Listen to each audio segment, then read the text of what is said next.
కరువు వచ్చినప్పుడే, కష్టం వచ్చినప్పుడే పేదవారికి, చిన్న సన్నకారు రైతులకు, మధ్యతరగతి రైతులకు మనం అండగా ఉండాలి.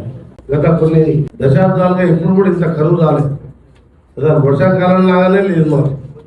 ముఖ్యంగా దక్షిణ తెలంగాణలో పూర్తిగా ఇబ్బందుల్లో ఈరోజు రాబో కాలంలో ఎంత ఇబ్బంది ఉంటుందో, మళ్ళా ఇప్పుడే చెప్పినట్టు సూపర్ ఎల్లినో సెప్టెంబర్లో ఉంటుంది అని చెప్పి మనం మ్యాప్ ద్వారా కూడా చూపించడం జరిగింది.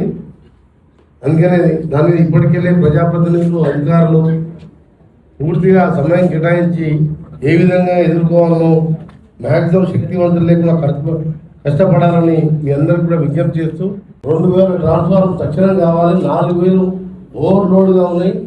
ఓవరాల్గా 9000 ట్రాన్స్ఫార్మర్స్ ఓవర్లోడ్తో ఉన్నాయని చెప్పి ఎలక్ట్రిసిటీ ఎస్సీ గారు చెప్పడం జరిగింది.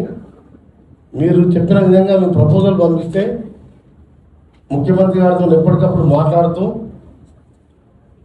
అక్కడ ఉన్న అధికారులతో మాట్లాడుతూ సంబంధిత స్ప్రింక్లర్స్ కానీ ట్రాన్స్ఫార్మర్ ఏది కావాలన్నా తెప్పించే బాధ్యత నాది.